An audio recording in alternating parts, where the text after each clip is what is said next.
Bueno, hoy día vamos a eh, ver los aspectos de salud y seguridad ocupacional, tanto en oficina como en obra. Vamos a partir primero con el marco regulatorio. Cabe destacar que esta es una de las clases en las que típicamente invito a un especialista para que las haga, pero como ya sabemos, ¿cierto? Esas clases las estoy haciendo yo y en consecuencia estas diapositivas no son mías. El marco regulatorio de eh, de los aspectos de seguridad están en la ley número 16.744 sobre accidentes y enfermedades profesionales. Esta es la ley base, la ley marco. También a través de decretos supremos están otros aspectos como lo que dice relación con el seguro escolar, con las condiciones ambientales y sanitarias en los lugares de trabajo y respecto a los comités paritarios de higiene y seguridad. La ley 16.744, ¿qué contempla? Eh, no solo el accidente que se produce en el trabajo, sino que también los que se producen en el trayecto al trabajo. Y además las enfermedades profesionales que derivan de una determinada actividad. Esto es tal que uno incluso no trabajando ya en una empresa, si demuestra que una determinada enfermedad se produjo mientras trabajaba en esa empresa, la ley debe permitir que el trabajador quede cubierto por esa enfermedad. ¿Y qué quiere decir que quede cubierto? No que la empresa donde trabajaba tenga que pagar, sino que la mutual, y ya vamos a ver lo que significa mutual, sino que la mutual que cubría la empresa atienda al trabajador en virtud de esa enfermedad. ¿Ya? Eh, bueno, eso yo diría que es lo más relevante de esta diapositiva, el resto lo pueden leer ustedes después. Y vamos primero a la definición del accidente del trabajo. ¿Ya? Y dice que es todo daño o lesión que sufre una persona a causa o con ocasión del trabajo, que le produzca incapacidad o muerte o que genere pérdidas materiales a las instalaciones o equipos. ¿Ya? El a causa es lo directo, es por el trabajo propiamente tal. Y cuando dice con ocasión del trabajo, es que se refiere al trayecto o al surgimiento de enfermedades en virtud del trabajo propiamente tal. ¿Está clara esa definición? ¿Alguna duda hasta acá?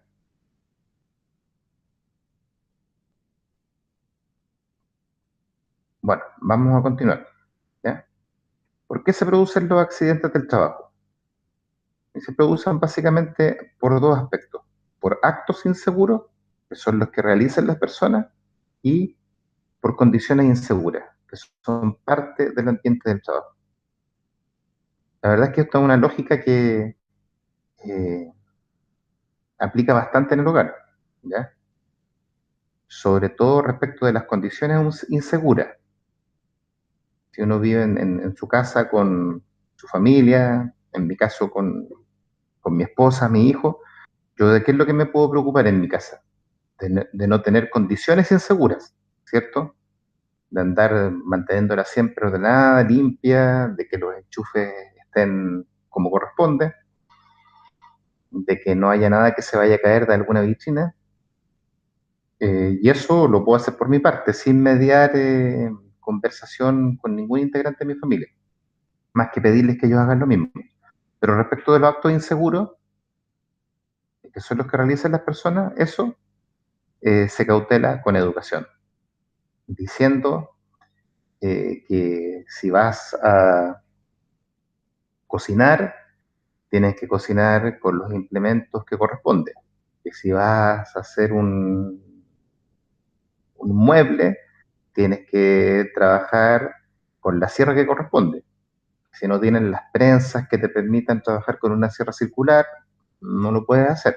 ¿Ya? Entonces, ustedes me pueden decir, oye, pero profe, ¿cómo? Si estamos hablando de pega y usted nos habla de la casa. Bueno, es que la seguridad parte en el hogar, ¿ya? Y la seguridad se basa también en los ejemplos que podamos dar nosotros en nuestra vida cotidiana. Si eh, yo camino al trabajo, cruzo la calle con luces rojas, ¿ya? Estoy cometiendo imprudencia. ¿Ya? De hecho, hoy día hay empresas que, aunque no sé cuál sea el alcance legal que pueda tener eso, hoy día hay empresas que si el experto en seguridad ve a un trabajador cruzando la calle con luz roja en el trayecto al trabajo, puede ser amonestado, ¿ya? Probablemente no pueda ser despedido y- y que la empresa no lo indemnice, pero sí puede ser amonestado, ¿ya? Bueno, como actos inseguros está el operar un equipo sin autorización, el no llamar la atención o asegurar cuando procede, ¿cierto? Respecto de un trabajador subordinado, por ejemplo, está operar a una velocidad inadecuada un determinado equipo, poner fuera de servicio los dispositivos de seguridad, usar equipos defectuosos, usar el equipo incorrecto. ¿Ya? Bueno, ahí ustedes pueden ver, ¿cierto?, una serie de actos inseguros que aplican en los ejemplos que yo le daba respecto del hogar, donde tiene que partir la seguridad. Y como condiciones inseguras, ¿cierto? Está la herramienta defectuosa, el equipo en mal estado, los materiales defectuosos, los peligros de incendio y explosiones, mala iluminación o ventilación, no se puede trabajar en condiciones de poca luz, en fin. ¿Ya? Estos dos esqueletos son bastante claros respecto de por qué se producen los accidentes del trabajo. Como concepto de prevención de riesgo está el peligro, que es cualquier situación, acto o condición en que una pérdida es posible. Y el riesgo es la probabilidad de que un peligro se transforme en pérdida. ¿Y qué se hace con los riesgos? Se administran, se manejan, ¿cierto? Bueno, como otro concepto está la pérdida con consecuencia de un riesgo fuera de control. En, Vámonos entonces ahora a los pasos para la detección de riesgo. Se deben identificar los riesgos, se deben evaluar, se debe calcular la magnitud para fijar las prioridades, se deben determinar las medidas de control y debe haber una asignación de responsabilidad y plazos de cumplimiento para el control de los riesgos. Hablemos ahora de seguridad y salud ocupacional en la oficina. ¿Ya?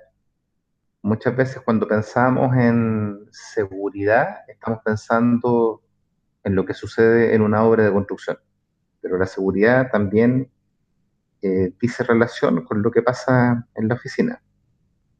Y nosotros como ingenieros, por más que estemos vinculados a la construcción, la verdad es que la mayor parte del tiempo vamos a estar en una oficina. Entonces, veamos, si bien muchos riesgos son distintos, lo que les decía, lo que se presentan en los trabajos, eh, o lo que se pueden sobrevenir en la vía pública, igual se producen accidentes en la oficina. Y muchos peligros que se presentan en la oficina pueden eliminarse recurriendo al sentido común. Veamos a continuación algunos consejos útiles. ¿Ya? En primer lugar, los artículos pesados deben colocarse en los estantes bajos, ¿cierto? No colocarlos en repisas superiores, porque puede haber un volcamiento.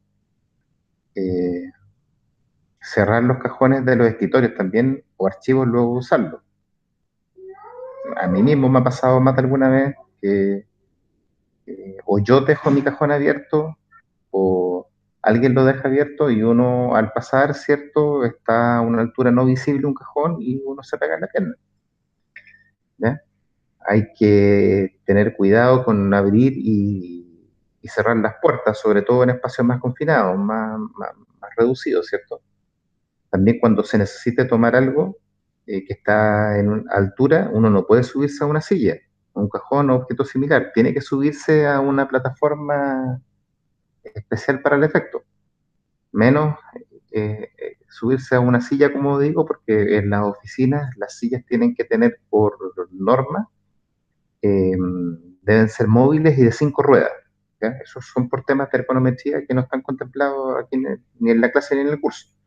Entonces las sillas de la oficina siempre son sillas móviles. Uno no puede pararse en ellas porque podría caerse. Ahora, también no hay que dejar al alcance de la mano objetos punzantes ni filosos, tampoco dejar objetos de vidrio en bordes de escritorios o mesas. ¿Ya? Se refiere aquí básicamente a la típica taza que anda dando vueltas con café. Respecto de los equipamientos, ¿cierto? Se debe aprender a utilizar correctamente los equipos de la oficina.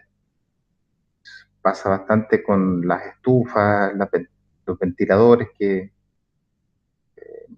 mete mano cualquier trabajador y eso puede devenir en algún riesgo. ¿Ya? También si se van a utilizar guillotinas, hay que hacerlo con cuidado. Esto ya la verdad es que las guillotinas cada día se ocupan menos. Antes se ocupaban bastante para la entrega de los informes. Hoy día, bueno, se ocupaba, ¿cierto? Cuando las hojas tenían distintos formatos y había que encuadrarse en algún tipo estándar de entrega. Hoy día todo se entrega de modo electrónico, nada se entrega de modo impreso. Como riesgo eléctrico, ¿cierto? No hay que sobrecargar las tomas de corriente. Nos falta en la oficina el que lleva una estufita para ponerla debajo de su escritorio, personas que llevan hasta un refrigerador. ¿Ya? Y la verdad es que las oficinas no están preparadas para que personas en su puesto de trabajo dispongan de elementos eléctricos de tan alto consumo. ¿Ya? Eso puede devenir en algún riesgo eléctrico que puede causar más de algún problema. Bueno, también hay que evitar colocar objetos sobre aparatos eléctricos y al retirarse a la oficina no hay que olvidar apagar las luces ni desconectar los aparatos eléctricos que sean necesarios. Con respecto de golpes y caídas, bueno, está claro, no hay que dejar cables en el suelo. Esto mismo que les decía yo de personas que llevan ¿no? su estufita o un refrigerador, a veces no tienen el cuidado de que el cable no quede a la vista, no quede suelto y alguien puede caerse al tropezarse con él. ¿Ya? También hay que mantener los pasillos libres de objetos que no puedan provocar caídas. El mismo caso, ¿cierto? El cajón de la cajonera que queda abierta y causa problemas. No hay que amontonar materiales tampoco, que obstaculicen el paso. Antes era súper común que como las cosas se hacían y se entregaban en papel, eh, en medio de la oficina, en los pasillos incluso estaba lleno de archivadores, carpetas y demás, que significaban un tremendo riesgo de caída. También en la oficina no hay que correr, aunque uno esté apurado, menos con el café, o porque puede venir alguien con un café. El café es una institución nacional en Chile, lo mismo que el té. Lamentablemente también es una institución el desayuno, hoy día cada día en retirada, sobre todo cuando hay quienes creemos que se deben trabajar menos horas, creemos que las horas que se trabajen hay que trabajarlas de verdad. Eh, Eso incluye ciertamente un cambio más grande, porque de verdad mucha gente toma desayuno porque no alcanza en la casa por la cantidad de cosas que tiene que hacer previo a llegar a la oficina, como, como tener que atender a los hijos, ir a dejarlos al colegio, ¿ya? Pero como sea, si uno quiere reducir cierto la jornada laboral y llegar a, a menos de las 45 horas actuales, tiene que hacer un esfuerzo, ¿cierto?, por trabajar las horas que en efecto corresponden dentro de la oficina. Los pisos desiguales también, las alfombras deterioradas pueden provocar tropiezos. cuando se suelta la alfombra y queda cierto un pedazo de ella levantado. Eh, bueno, lo de los cestos que dice que es lo mismo, nada que con lo que me pueda tropezar tiene que estar en el piso, y conexiones telefónicas o eléctricas tampoco deben instalarse por lugares donde se transite. Si se fijan, nada de lo que hemos estado viendo aquí son cosas fuera del sentido común, ¿ya? Sin embargo, se ven todos los días en las oficinas. Eh, si hay un tema aquí, lo veíamos en nuestra clase y lo vinculo a lo que estamos viviendo hoy día, ¿ya? Eh, aunque las medidas del gobierno sean insuficientes, aunque como gobierno se haya podido hacer mucho más en esta pandemia, igual hay una cuota de responsabilidad de las personas en la pandemia, ¿ya? La cultura chilena, a mi juicio, es creer que las reglas son para el resto y no para nosotros, ¿ya? Eso a nivel global como a nivel individual. A nivel global se manifiesta en que somos uno de los países con menos restricciones de movimiento. Entonces, tenemos cierto eh, un, un problema cultural. El otro día, sin ir más lejos, estaba en el supermercado esperando a poder entrar. Justo hubo un corte eh, de del ingreso cuando me tocaba a mí entrar, entonces quedé como 20 minutos primero en la fila y estuve todo el rato viendo cómo gente entraba, contándole al guardia cualquier problema, de, explicándole por qué ellos no tenían que hacer la fila, ¿ya? Entonces, insisto, muchachos, esto que les estoy diciendo no, es más, me atrevería a decir que acaso lo más importante que he conversado en el curso es esto que les estoy diciendo. Las reglas son para todos. La seguridad y pensar con seguridad salva vidas, salva situaciones. Tenemos que observar estas cosas y sobre todo en la oficina, que es donde probablemente vayamos a estar.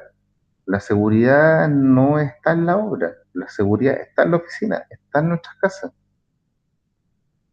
Yo que trabajo en Metro, en una empresa grande, prácticamente de modo mensual nos enteramos de algún accidente, más que en obra, nos enteramos de algún accidente en las casas de los trabajadores, porque se pusieron a arreglar un mueble y no tenían las herramientas adecuadas, porque se pusieron a hacer eh,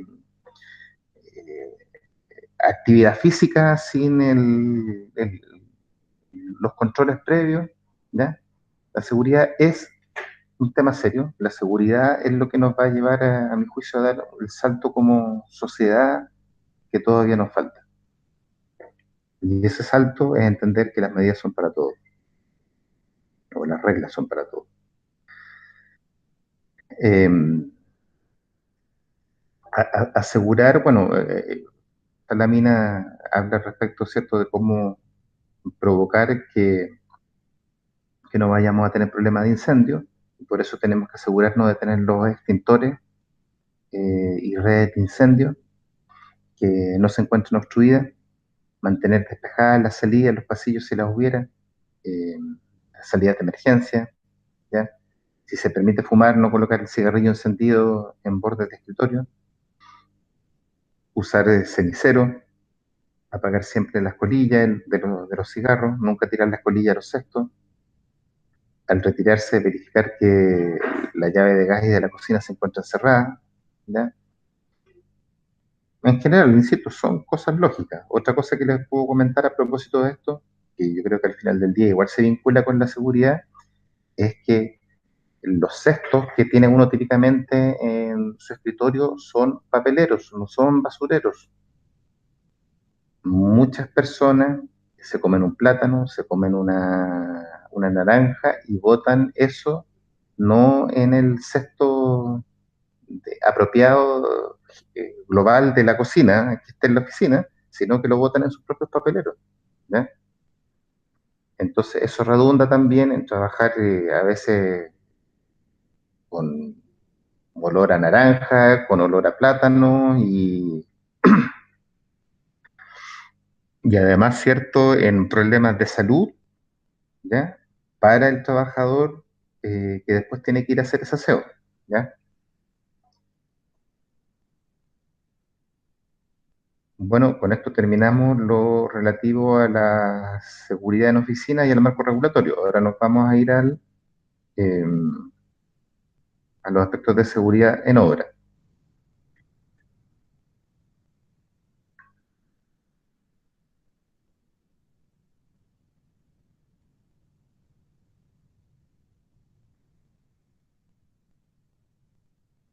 ¿Ya? ¿Están viendo la diapositiva que dice salud y seguridad ocupacional en obra? Sí, Ya, gracias. ¿Alguna reflexión que alguien quisiera poner en la mesa en este momento? ¿Alguna situación que quisiera contar de la práctica profesional que ya hayan hecho? ¿Algo de sus propios hogares?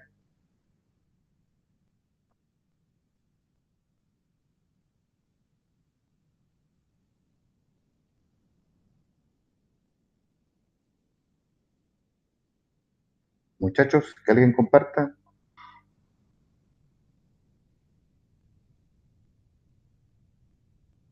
Comentaba el otro día en la clase de organización de la obra, ¿cierto? Donde repasé también, donde vimos, ¿cierto?, el rol del experto en seguridad y les comentaba que al inicio de cada obra había todos los días un, al inicio de la jornada, ¿cierto?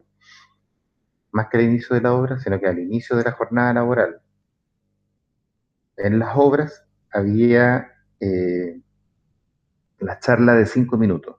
Y en esta charla de 5 minutos se ocupaba para que los trabajadores eh, compartieran experiencias de seguridad, tanto de la obra propiamente tal, de obras anteriores o de sus casas. También en esas charlas de 5 minutos se utilizaban por lo menos una vez a la semana para que el experto en seguridad repasara todas las condiciones de, de inseguridad a las que podían verse expuestos y cómo poder mitigarlas. También algunas mineras, sin ir más lejos, Codelco, por ejemplo, Codelco en cualquier reunión que uno tenga con Codelco, me acuerdo, hoy día trabajo en Metro, yo antes trabajaba de consultor y trabajaba para obras me tocó trabajar para algunas obras de Codelco, y en Codelco cualquier reunión se tenía que iniciar con una reflexión de seguridad de 5 minutos, ¿ya? Entonces ahora son las 9:40 y de aquí a las 9:45 vamos a compartir alguna reflexión, ¿ya? Bueno, quizás estoy pensando que quizás nadie quiera compartir porque no quiere que quede grabado. Perfecto, voy a seguir con la clase, pero cuando termine la clase voy a dejar de grabar y por favor quedémonos 5 minutos más y podamos compartir experiencias de seguridad porque es el estándar de lo que nos va a tocar vivir en nuestra vida profesional. Voy a continuar entonces, insisto, cuando terminemos dejo de grabar y compartimos. Bueno, en este caso, veamos cierto estadísticas de los accidentes laborales según rubro y según tipo de accidente. Estos datos deben tener unos 5 años de antigüedad, pero yo creo que se mantienen. Fíjense ahí, en la actividad de construcción eh, contempla casi un cuarto, cubre Se suceden casi un cuarto de los accidentes. Y miren el transporte, 21, ¿ya? Eh, o sea, que nosotros vamos a estar, estamos expuestos, si trabajamos en construcción, fíjense, a, a todo el riesgo que estamos expuestos. Por eso he sido insistente en todas las cosas que les decía con bastante vehemencia antes. Lo principal es un cambio cultural. Tenemos que entender que la construcción, que la seguridad es para nosotros y es responsabilidad nuestra. Si uno se va a la distribución ahora por tipo de accidente, veamos que eh, la caída de distinto nivel ocupa un 36%. Casi un tercio de los accidentes se producen por caída. Ahí no alcanzó a salir, tiene que decir de caída de distinto nivel. Esto incluye desde tropezarse en una grada, ¿ya? A caerse, ¿cierto?, desde el segundo piso hacia el suelo mientras estoy construyendo. Es increíble, yo me he fijado bastante, eh, no soy segurito, eh, 100% en mi vida diaria, no les mentiría si les dijera eso, pero es increíble la cantidad de ampliaciones o de mejoras que hacen los amigos de uno en sus casas que no quedan bien hechas y representan riesgos de caída tremendo.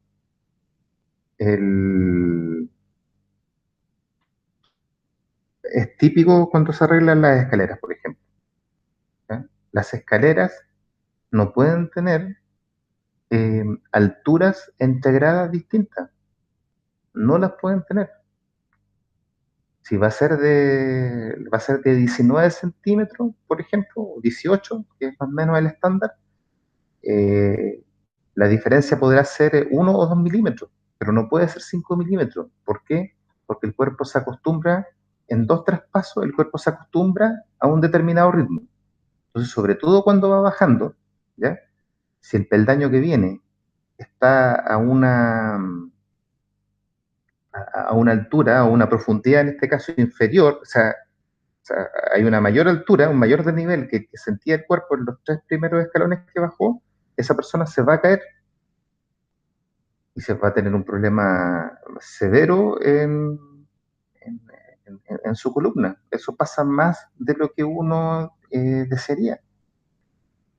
También cuando se hacen los típicos quinchos, las típicas terrazas, en vez de completar debidamente el radier sobre lo cual voy a colocar los cerámicos, los porcelanatos, lo que sea, se dejan gradas que son atípicas, ¿cierto? Y que en consecuencia provocan que las personas, estando compartiendo en ese espacio, no se den cuenta de que hay una grada y se caigan. Sin ir más lejos, en mi caso, cuando remodelé mi casa, eh, hace 5 años atrás, el maestro no me dejó la, la escalera bien, me dejó diferencias como de 5 milímetros.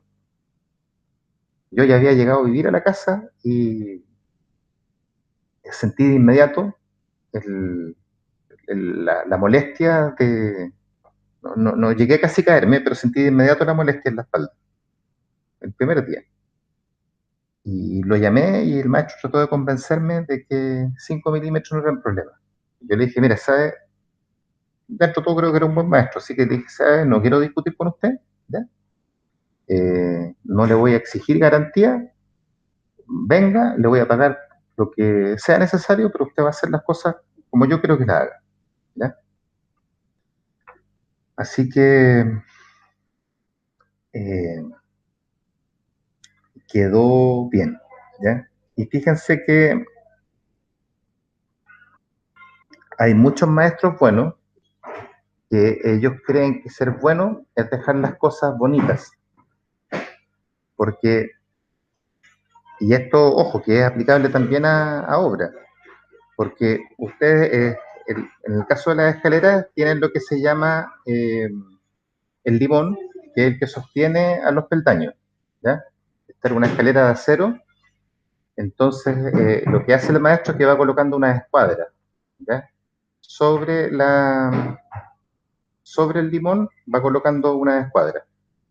Entonces, eh, ellos lo que procuran es que la siguiente escuadra, el vertical de la siguiente escuadra, parta donde terminó el horizontal de la escuadra anterior. Entonces, como no van trabajando ellos al milímetro porque no hicieron una plantilla, esa intención de que queden bonitos las escuadras que sostienen la escalera es lo que produce el riesgo que les planteo. Y eso, la verdad es que pasa bastante en obra. ¿Y por qué insisto esto? Porque no me cabe duda que ese 36% que concentra eh, eh, las caídas, ¿ya? Muchas de ellas son por motivo estético durante la ejecución de la obra, ¿ya?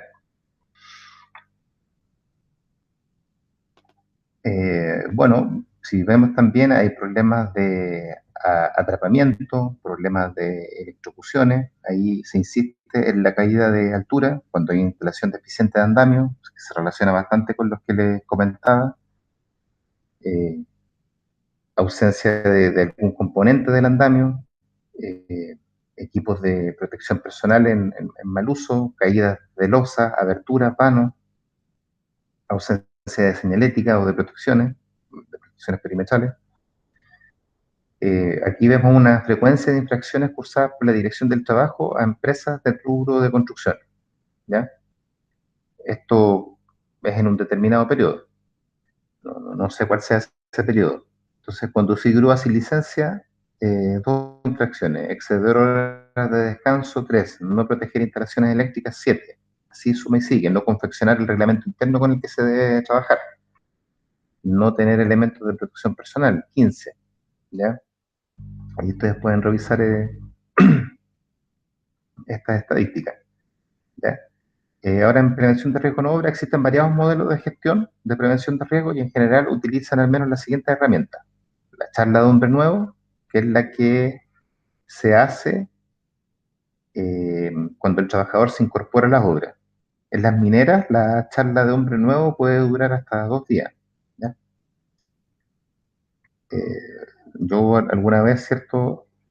Me tocó estar un día entero, pero no 2 días. Y esta charla, ¿quién la hace? La hace el experto de seguridad de la minera a los consultores y constructores que vamos a ir a trabajar a ella. A veces uno como consultor requiere ir solo un día a las instalaciones, ¿ya? Pero aún así tienes que considerar que la charla te puede durar 1 o 2 días. Están los exámenes preocupacionales, que son los que se hacen para determinar si nuestro organismo, nuestro cuerpo, ¿cierto?, es capaz de estar sobre los 3.500 o 4.000 metros de altura, si en el caso de algunas faenas vamos a ser capaces de poder meternos al agua, sea como buzo o en otra condición, ¿ya? Está también la elaboración y la difusión del AST, eh, que es la A, no recuerdo lo que es, pero ST es de seguridad en el trabajo, ¿ya? Está la charla diaria de seguridad, que era la que les comentaba recién. Están las inspecciones, las observaciones planeadas, sea por el mandante de la obra o por los ejecutivos de la constructora, o por un comité paritario, que lo vamos a ver a continuación. Está también la difusión de los mapas de riesgo de la obra, están también los registros de entrega de los elementos de protección personal. Les comentaba a ustedes en la clase anterior, creo que, o en la de organización en obra, que la semana pasada, que debía quedar registro de entrega de los elementos de protección personal, ¿ya? Eh, dueño de casa, a ver, esto quiere decir que la definición de las responsabilidades en la obra es clara. Esto es súper importante, porque aquí el concepto de dueño de casa aplica a quien es responsable en una obra. Entonces, dice, ¿por qué el administrador, el jefe de la obra, el dueño de la empresa o el representante legal deben estar comprometidos con la seguridad laboral? Y deben estar, la respuesta es que tienen que estar comprometidos porque cuando le pasa algo a un trabajador, ellos son los responsables. ¿Ya? Eh, hay plazos que cumplir, hay un presupuesto disponible, hay especificaciones técnicas que cumplir, hay una obligación legal, una responsabilidad legal, dolosa o culposa, ¿ya? Dolo, ¿cierto? Es cuando no se hizo nada para que algo no pasara. Eh, culpas es cuando no hiciste lo suficiente. Eh, eh, sin perjuicio, ¿cierto? Por explicarlo simple, hay definiciones legales que probablemente clarifican mucho más lo que les acabo de exponer. Hay una cadena de operaciones que no se debe interrumpir, hay una obligación moral, ¿ya?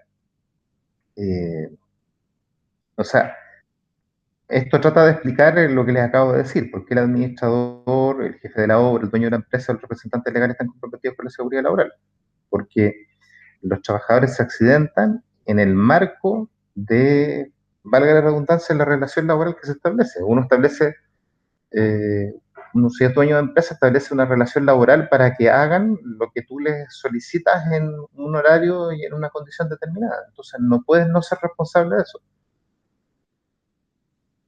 ¿Ya? Eh, bueno, aquí hay una diapo que dice personal de la casa, contratistas y subcontratistas. Personal de la casa es el mandante, el contratista es el que tiene el contrato principal con el mandante y los subcontratistas son los que la constructora principal contrata para que le ayuden en determinadas eh, faenas, en determinados aspectos. ¿Ya? Hoy día la ley es tal que no solo el administrador de una constructora es responsable de algún accidente fatal que pueda haber algún trabajador, sino que también de modo solidario es responsable el mandante que ha encargado el trabajo. Entonces, por eso las mineras, como grandes mandantes, se toman 2 días para repasar todos los aspectos que estamos conversando en este momento. ¿Ya? Eh, entonces, hoy día hay una ley de subcontratación, ¿cierto?, que avala lo que les acabo de exponer, que no solo dice que el contratista principal, la constructora principal, es responsable también de los trabajadores del subcontrato, sino que también dice que la empresa mandante es la responsable. ¿Ya? Entonces, esta ley de subcontratación mira hacia arriba y llega hasta el mandante, no solo hasta la constructora. Entonces, esto también esto está siendo similar en lo que respecta de las cotizaciones laborales, ¿ya?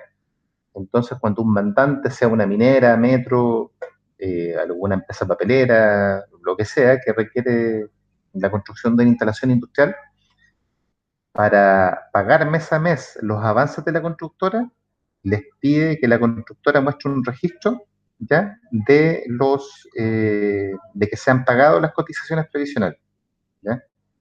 Y el mandante no solo pide que se hayan pagado las cotizaciones previsionales de la constructora principal, sino que también pide a la constructora que le presente los certificados de pago de cotizaciones previsionales de los subcontratos también, ¿ya?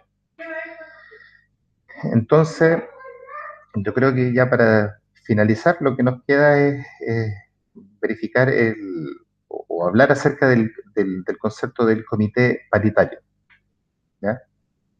Y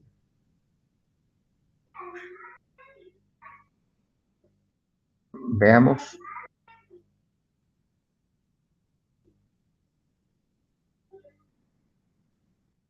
son cosas que las pueden revisar ustedes, pero son más técnicas, ¿cierto?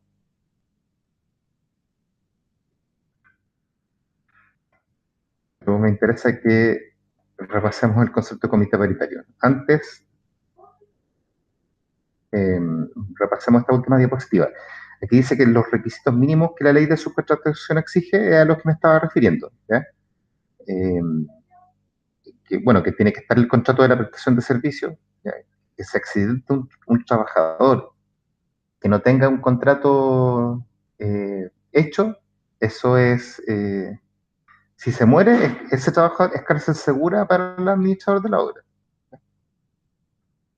Eh, y, y si no, es seguro que el mandante va a pedir que los remuevan a ustedes como encargados de la obra si ustedes son los administradores o el jefe de terreno, ¿ya? Eh, entonces, ustedes, si son el jefe de terreno o están administrando la obra, ¿ya? Ustedes tienen que estar seguros de que cada persona que está en la obra tiene un contrato de trabajo. Piensen ustedes que a veces ustedes pueden ser el administrador, un jefe de terreno de una obra que puede tener 300, 400, no van a fichar o no van a avisar la contratación de cada uno de los trabajadores. Probablemente los jornaleros, ¿cierto? Los ayudantes, usted no va a mediar entrevistas de ustedes con ellos.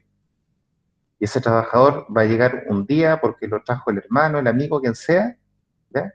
Y el capataz o el supervisor va a estar tan apurado por terminar el trabajo que a lo mejor va a decir, no, que empieza a trabajar nomás y conversa con el administrativo, oye, y el contrato se hace durante el día, ¿ya?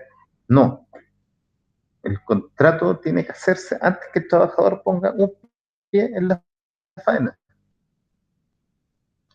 La ley el laboral marco permite que los contratos se puedan firmar hasta 15 días después, ¿ya?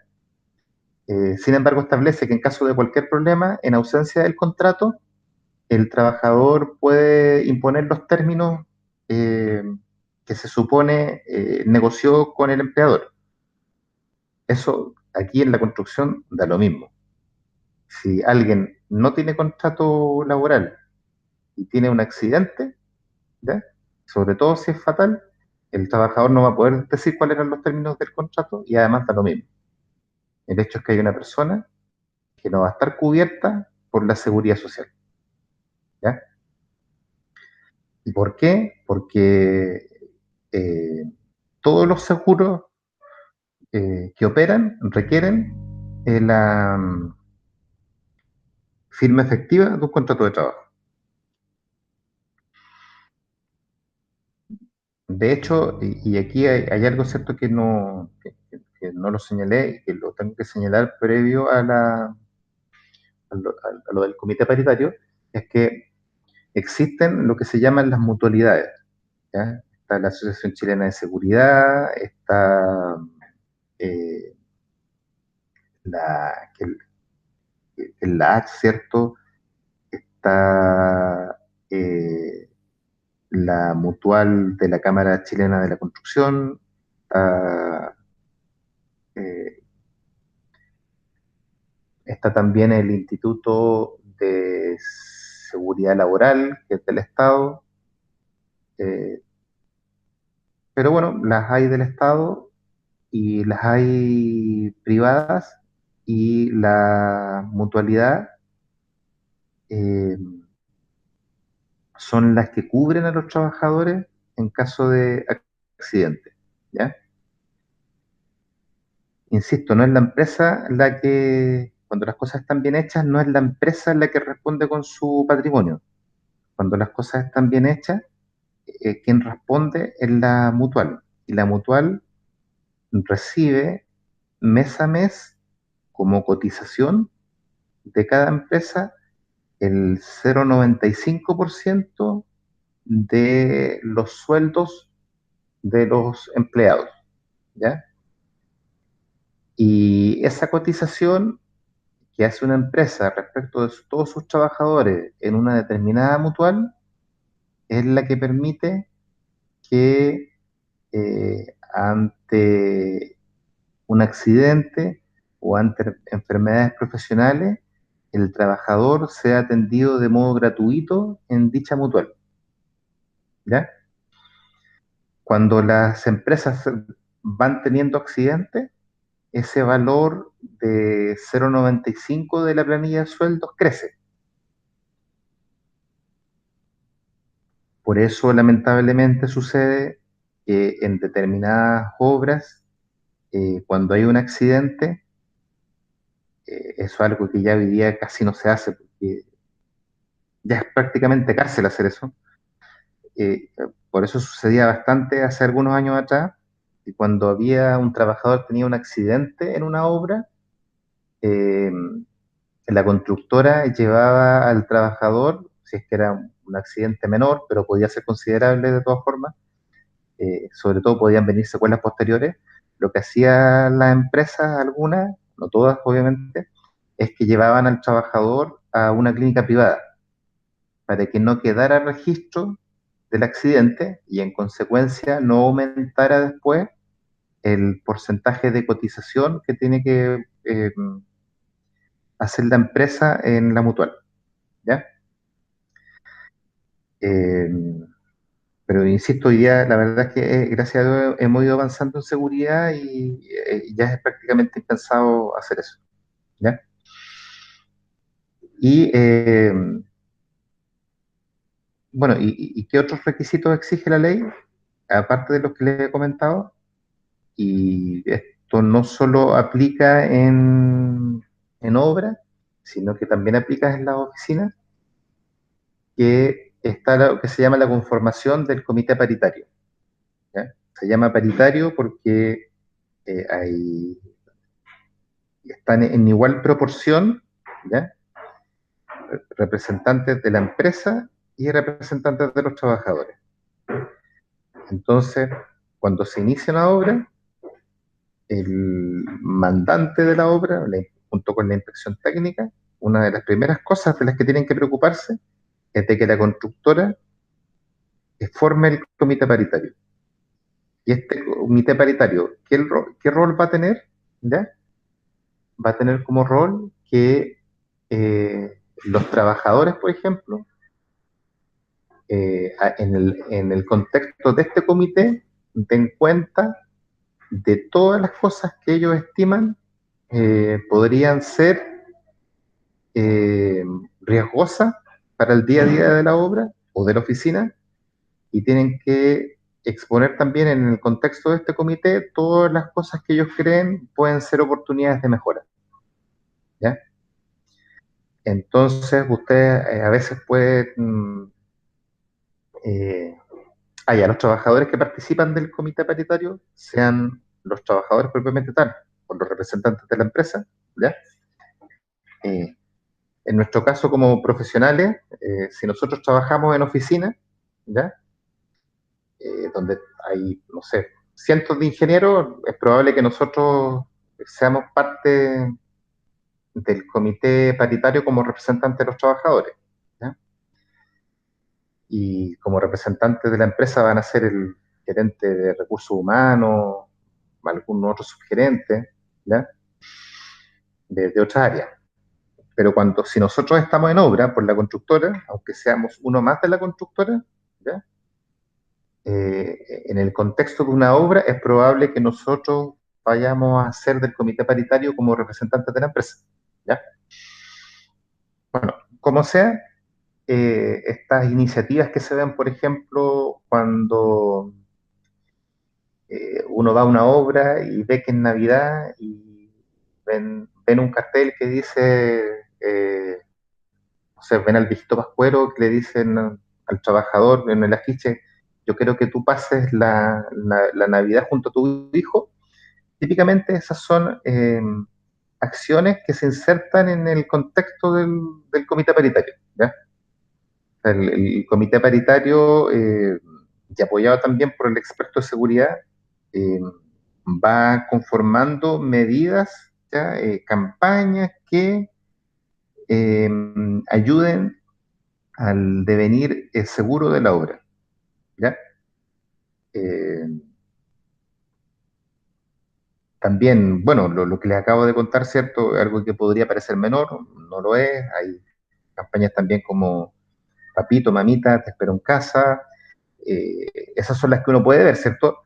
Pero yo que fui de comité paritario, se ven también cosas como que la alimentación que reciben los trabajadores en la faena sea la que corresponde, con las calorías que corresponden, que los líquidos que reciba son los que corresponden, que los zapatos de seguridad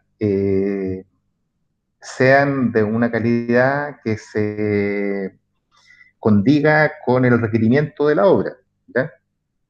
Entonces, el comité paritario cumple ese rol, ¿ya?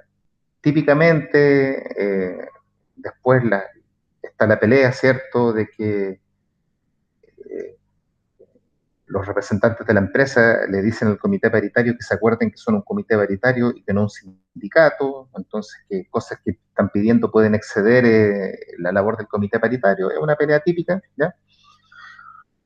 Pero es un rol distinto porque un sindicato pide beneficios para el trabajador, típicamente beneficios económicos, ¿cierto? Legítimos, ¿ya? De cómo se reparte la torta que genera el trabajo, pero el comité paritario no pide beneficios en términos pecuniarios, sino que pide beneficios en pro de la seguridad de la obra y de los trabajadores, ¿ya? Bueno, eh, para finalizar, ¿cierto? Está esto que ya lo habíamos comentado, pero como definición ya más legal, que dice que el accidente fatal, ¿cierto?, es el que produce la muerte del trabajador en forma inmediata o en el traslado a un centro asistencial. Y accidente grave es aquel que, que obliga a maniobras de rescate o reanimación y que ocurra por caídas de más de 2 metros, provoca amputación de alguna parte del cuerpo o que involucre un número tal de trabajadores que afecta el normal desarrollo de la obra, ¿ya? Eh, Termino con esta diapositiva, ustedes pueden revisar las otras y, y les podría decir que acaso esta, algo que ya dije delante también, que acaso esta es la diapositiva más importante del curso, ¿ya? De entender que nosotros como ingenieros, sobre todo si estamos en obra, vamos a ser responsables no solo de nuestra seguridad, sino que de la seguridad de los trabajadores que participan en la obra. Con esto acabo la grabación. Por favor, nos quedamos solo 3 minutos más para que alguien pueda compartir alguna experiencia de seguridad y hacer carne todo esto que hemos repasado hasta ahora.